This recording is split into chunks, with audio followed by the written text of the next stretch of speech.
আমরা ফসল যেগুলো করছি কাঁচা যা আছে বাড়িতে যে সমস্ত সবজির খোসা টোসা ইত্যাদি আমরা কিনছি, জেনারেলি আমরা এগুলো কি করি যারা গ্রামের বাড়ি, আমাদের অনেকের একটা সার গর্ত টাইপের বা একটুখানি ধারের এরকম একটা জায়গা আছে।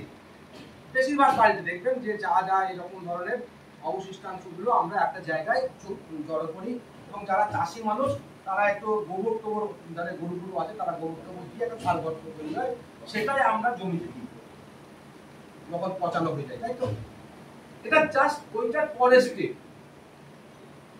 যেটা আমরা জৈব সার হিসাবে জমিতে দিচ্ছি, সেইটাকেই এইটাকে আরেকটুখানি মডিফাই করে কনভার্ট করে আরেকটু উন্নত মানের করে সেটাকে জমিতে দেবো। কি কি জিনিস শুধুমাত্র ওই সেটা দেবো না, সেটা মনে রাখতে হবে যে আমরা কোনো টক জাতীয় ফল দিতে পারেন আপনারা। টক জাতীয় ফল যেগুলো আছে তার যে খোসা বা সেই ফলের যা কিছু অবশিষ্টাংশ ওই গর্তে যেন না পড়ে। নাম্বার 1, পেঁয়াজ, লঙ্কা, রসুন, এই যে মশলা জাতীয় যে সমস্ত এই সমস্ত জিনিসগুলো তার কিছু যেন টুকরো ওর ভেতরে না যায়। কি গোবর দিলাম, বিভিন্ন রকম আমরা এই যে বিচুলি কাটি তার খড় এটা ওটা যা কিছু আছে সেগুলো যেগুলো পচে যাবে সব এগুলো দিলাম। যা কিছু মাছ মাংস এই ধরনের যা এগুলো দেবো না, কিন্তু এগুলো বাদ। এর বাদ দিয়ে এই সমস্তই যদি কিছু না পান সবুজ জিনিস কিন্তু দিতে হবে। তাহলে ধনচে গাছের, ধরুন কোথাও ধনচে লাগানো আছে, তার ডাল আপনারা কেটে দিলেন। সুবাবুল গাছ আপনারা চেনেন, গ্রামের ছেলে, সুবাবুল গাছ এক হাত করে কেটে নিয়ে এলেন, সেটা ওই গর্তের মধ্যে দিলেন। এইবার যেটা করতে হবে সেটা আমরা করি না, সেটা হচ্ছে গর্তের মধ্যে আমরা সব একসঙ্গে দিই। যেহেতু আমি বাণিজ্যিক ভাবে করবো, সেজন্য আমাকে কিন্তু এইটা মনে রাখতে হবে, প্রচন্ড কম্পিটিশনের মার্কেট। 10 টাকা কেজি ভার্মি কম্পোস্ট কিনতে পাওয়া যায়, 40 টাকা 50 টাকা পার কেজি ভার্মি কম্পোস্ট কিনতে পাওয়া যায়। কেন? তার ডিফারেন্স আছে। এইগুলো হচ্ছে ডিফারেন্ট। আমাকে উৎকৃষ্ট মানের তৈরি করতে হবে, যত ভালো মানের তৈরি করবো তত আমি দাম বেশি পাবো। সেই জন্য এই জিনিসগুলো দেবো না। যে সমস্ত সবুজ জিনিসগুলোকে আমি নিয়ে আসবো গোবর ছাড়া, সেইগুলোকে এখন আপনারা জানেন যে ছোট ছোট করে মানে 1-1.5 ইঞ্চি কেটে দেবো, কেটে তারপরে আমি ওই গর্তটাই দেবো, সহজে পচতে সুবিধা হবে। যত আমরা ছোট করে দেবো সুবিধা হবে। এবং এটা যদি মনে করেন যে অন্যরকম ভাবে ব্যবহার করবো, আপনাদের গ্রামের দিকে দেখবেন অনেকে বিচুলি কাটার মেশিন পায়, আছে দু রকম হয়, একটা হাতে হয় মেশিন, কিন্তু দুটোই, কিন্তু একটা ম্যানুয়ালি আর একটা মেশিন দিয়ে কেটে দেয়, তাই না? ওই দুটো মেশিনই আমাদের দপ্তর থেকে দেওয়া হয়। 27 তারিখ এখনো মানে শুরু হয়নি, দুয়ারে সরকার ক্যাম্পে এটা চলছে। আপনারা যদি কেউ মনে করেন যে ওই মেশিনটা আপনারা নেবেন, যারা বিশেষ করে বাণিজ্যিক ভাবে করছেন তারা ওই যেটা মেশিনে করে ওই মেশিনটি কেটে নিলেন এবং ওই গর্তটাই দিলেন। মনে রাখতে হবে যে আমি ভার্মি কম্পোস্ট, আমার যে পিট, পাশে একটা গর্ত, ঠিক আছে, পাশে একটা গর্ত আছে, ভার্মি কম্পোস্ট পিট আছে, দুটো কিন্তু আলাদা জিনিস। এই টেবিলটা আমার ভার্মি কম্পোস্ট পিট হতে পারে, পাশে কিন্তু আমরা একটা আগে, কারণ ওই যে পিট প্রথম যে কাজটা সেটা কিন্তু 45 দিন সময় লাগবে। গোবর ওই যা যা আমি ইনগ্রেডিয়েন্টস গুলো বলছিলাম এতক্ষণ ধরে, সেইগুলো যখন আমি ওখানে দেবো 45-50 দিন ওই জায়গায় থাকবে। শুধু দুটো জিনিস মাথায় রাখতে হবে, ওই জায়গাটায় যেন একটু গাছতলায় ভালো করে একটা ত্রিপল ছাউনি টানি দেওয়া থাকে, খুব বেশি সানলাইট, খুব বেশি জল যেন না থাকে। কারণ যাদের বাড়িতে গোবর সারের এই ধরনের গর্ত আছে তারা দেখবেন বর্ষার সময় যদি বেশি বৃষ্টি হয় তাহলে পরে কিন্তু ওর উপর দিকটায় জলটা থাকে না, কিন্তু তলার দিকটায় যখন আপনারা সার কাটেন তখন তলায় দেখবেন এতটা জায়গার জল, সেই সার সেটাকে কিন্তু ব্যবহার করা যাবে না। এবং ওর যে খাদ্য গুণগুলো ওপরে আছে সেগুলো ওই জলের মধ্যে দিয়ে নিচে চলে যায়। মূল যে গর্ত সেটার কথা বলছি, পিঠে আমি এখনো যাইনি। তাহলে সেই জায়গাটায় আমি কি করব, একটা ছাউনি দেবো, অন্তত 7-8 ফুট যেন আমার পিঠ থেকে উঁচু হয় সেই ছাউনিটা, 7 থেকে 8 ফুট।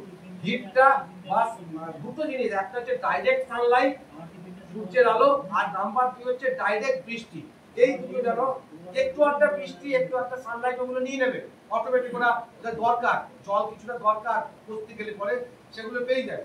কিন্তু একদম ডাইরেক্ট করা 5 দিন ধরে বৃষ্টি হচ্ছে, কারণ আমি তো যখন এই প্রসেসিং এ চলে যাব তখন কিন্তু আমি একদিনও থামবো না, সেটা পরে আসছি, সেটা একদম চেন ওয়াইজ কাজ হবে। তখন আমার কাছে 5 দিন মানে বিরাট ব্যাপার, আমি 5 দিন এক জায়গায় থমকে যাওয়া মানে টোটাল এটাকে করার পর আমি কিনে আসবো, পিঠে নিয়ে আসবো। তাহলে তখন আমার কি লাগবে, সেটা হচ্ছে মেন যে জিনিস, সেটা হচ্ছে কেঁচো লাগবে। দেখুন সারা বিশ্বে প্রায় 4000 রকমের কেঁচো, ভারতবর্ষেও 400-450 রকমের কেঁচো পাওয়া যায়। কিন্তু আমাদের বিভিন্ন বিজ্ঞানীরা তারা নিরলস গবেষণা করে তারা আমাদের যে পশ্চিমবঙ্গের যে মাটি, সেই মাটির জন্য 3-4টে কেঁচো তারা সাজেস্ট করেছেন, যেটা সব দিক থেকে আমাদের লাভবান। সেই কেঁচোগুলোর নাম জানতে হবে, কারণ আপনি যখন ওই কেঁচোর নাম না কিনতে যাবেন তখন সেই কেঁচোর নাম বলতে হবে। খাতা পেন তো আছে আপনাদের কাছে, না থাকলেও অন্তত একটুখানি নোট করার চেষ্টা করবেন, নাহলে মনে থাকবে। আমি এই বিষয়টা বলবো, নাম মনে থাকবে না আপনাদের। আর একটা আইসোনিয়া ফটিডা, এই দুটো হচ্ছে আমাদের যে মাটি, আমাদের যে ওয়েদার, তার সব থেকে উন্নত মানের কেঁচো। এইবার আমি আসি পেরিওনিক্স এক্সকাভেটাস। এই যে একটা ছবি দেখতে পাচ্ছেন, এই ছবিটা আমি ওই টিফিন আওয়ার্সে যখন তখন একটু চালিত হবে যে এই ধরনের কেঁচো, তো আমি যেটা দিয়ে রেখেছি পেরিওনিক্স এক্সকাভেটাস আর আইসোনিয়া ফটিডা। এই দুটো হচ্ছে আমাদের এই পশ্চিমবঙ্গের, আমাদের যে এলাকা, আমাদের যে মাটি, আমাদের এই আবহাওয়ার অনুকূল সব থেকে এই এই কেঁচো দুটোকে আমাদেরকে সংগ্রহ করতে হবে। নেক্সট স্টেপ হচ্ছে, আমি বলছি এবার, ওই যে আমার ভার্মি কম্পোস্টটা 45-50 দিন হয়ে গেছে, সহজ মেথড কি, আমরা যখন বাণিজ্যিক ভাবে এটা চাষ করব তখন কয়েকটা গামলা কিনে নেব, অ্যালুমিনিয়ামের হোক যা হোক, 1 ফুট এর যে মেজারমেন্টটা পিটের, আমরা সবসময় বলি 6 ফুট লম্বা হবে, 3 ফুট চওড়া হবে এবং 1 ফুট হাইট হবে। বুঝতে পারলাম? এবার যদি কোনো কারণে 1 ফুটের জায়গায় 8 ইঞ্চি হয়, হতে পারে যাদের সেই স্কোপ থাকবে তারা 4 ইঞ্চি বাড়িয়ে নেবে। 6 ফুট লম্বা, 3 ফুট চওড়া আর 1 ফুট হাইট, এটা একটা সিম্পল একটা ভালো পিট। এবার পিটটা বাণিজ্যিক ভাবে যারা করে তারা ধরুন কিরকম, আমাদের যেমন আপনারা অনেক জায়গায় ভালো উন্নত মানের যারা গরুর ফার্ম আছে, একদম দেখেছেন তো, গরুর ফার্ম অনেকটা বড় এলাকা নিয়ে, এদিকে এক লাইন গরু থাকে আর এ সাইডে একটা গরু থাকে, মাঝখান দিয়ে ড্রেন ফ্রেন করা থাকে বা যাতায়াতের রাস্তা থাকে, খাবার টাবার দেওয়া থাকে, অনেকটা ওই রকম টাইপের যদি করা যায়, যে আমার এই দিকে একটা লাইন, মানে একটা 5 কাঠা 7 কাঠা জায়গা যদি আমার হাতে কোথাও, এদিক দিয়ে অনেক যতগুলো সংখ্যায় বাড়বে পিট, দুই সাইড দিয়ে আমরা পিট গুলো করে দিলাম, মাঝখান থেকে আমার যাতায়াতের ব্যবস্থা হবে। শুধুমাত্র মনে রাখতে হবে পিচের তলায় ডাউন হবে এমন ভাবে যেন দুই দিক দিয়ে জল পড়ে।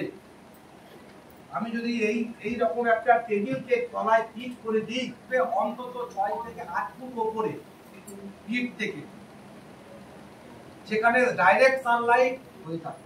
যদি মাটির হয় তাহলে পরে কিচ্ছু ব্যাপার না, জাস্ট ওইটার উপরে একটু ডাউন থাকবে একটা পলিথিন শীট। এখন আপনারা জানেন যে পলিথিন শীট দিয়ে ঢালাই হয়, হয়তো তলায় পলিথিন দিয়ে ঢালাই করে দেয়, ওই রকম পলিথিন শীট একটু মোটা টাইপের কিনে তলায় দিলেও হয়।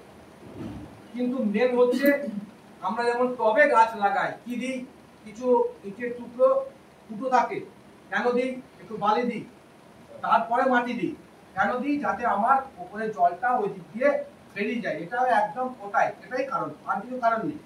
এর আর একটা কারণ আছে, সেটা একটু মনে করবেন, পরে বলবো, যে ওই জলটার কি কাজ, বিরাট কাজ, কিন্তু ওই জলটাকে বের করে দিতে হবে, তা নাহলে আমার কেঁচো মারা যাবে।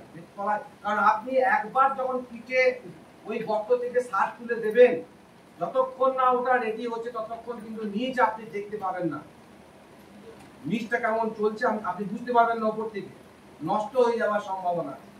ওইটা মাথায় রাখতে হবে, জল যেন আমার না জমে। এইবার যেটা করব সেটা হচ্ছে যে ওই 1 ফুট যদি আমার পিট সাইজ হয়, তাহলে 1 ফুটের গামলা কিনতে পাওয়া যায়। অ্যালুমিনিয়াম বা একটু শক্ত টাইপের যে কোনো একটা গামলা 1 ফুটের ওই গর্তের লেবারকে বলবো এটাকে বোঝাই করো আর ওইটা নিয়ে জাস্ট উল্টাবো, তাহলে আমার আর বেশি পরিশ্রম হলো না। 1 ফুটের হয়ে গেল। যদি কারোর 8 ইঞ্চি 9 ইঞ্চি 10 ইঞ্চি থাকে তাহলে তাকে সেই মেজারমেন্টটা করে দিতে হবে। লাস্টে জাস্ট আমি একটুখানি সমান করে দেবো। আর 3 ফুট কেন বলা হয়েছে, আমাকে বোথ সাইড যেতে হবে, এদিক দিয়ে এবং এদিক দিয়ে, সেই জন্য, কারণ 3 ফুটের বেশি যেন না হয়, তাহলে পরে আমার ওকে রক্ষণাবেক্ষণ করতে কিন্তু আমার অসুবিধা হবে। আর এমন জিনিস দেখুন, ভেতরে একটা প্রাণ আছে, সেই প্রাণটা যদি শেষ হয়ে যায় তাহলে আমার কিন্তু সব শেষ হয়ে যাবে। সুতরাং তাকে খুব বেশি গুরুত্ব দিতে হবে। একটা জিনিস মনে রাখবেন যে আমাদের জেনারেলি যখন আমরা মাছ ধরতে যাই, যেখানে সেখানে একটু ছাড়ছেটে জায়গায় খুললে আমরা কেঁচো পাই, কেঁচো নিয়ে আমরা মাছ ধরতে যাই অনেক। কিন্তু এই কেঁচোটাকে আমি কিনে নিয়ে আসবো, তাহলে ও একটু উন্নত মানের আর কি, তাকে সেই রকম সেই বাড়িতে কুকুর পোষা আর রাস্তার ধারে কুকুর যেমন থাকে জাস্ট ওই রকম, ওকে যত্ন করে রাখতে হবে। এই তো সেইটা গেল। এইবার ওই কেঁচো আমি কোথায় পাবো? যে কেঁচোর দুটো কথা বলেছি, পেরিনিক্স এক্সকাভেটাস, আইসোনিয়া পটেজিয়া, ইউট্রাস ইউগিনি, আরো এরকম ধরনের কিছু কেঁচো আছে। আমি বেশি নাম বলছি না, আপনাদের মাথায় চাপ পড়ে যাবে। আমি একটা লিফলেট দিয়ে দেব। এই কেঁচোগুলো বিধানচন্দ্র কৃষি বিশ্ববিদ্যালয়ে পাওয়া যায়। নাম্বার 1,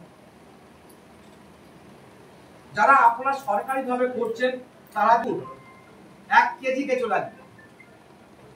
1 কেজি কেঁচোর দাম 600 টাকা 700 টাকা। 1 কেজি কেঁচোর দাম 600 থেকে 700 টাকা। 1 কেজি কেঁচোতে 1000 পিস হয়, 800 থেকে 1000। এক একটা ওই যে 3টে ভ্যারাইটি বলেছি, কোনো ভ্যারাইটি থেকে বেশি মোটা।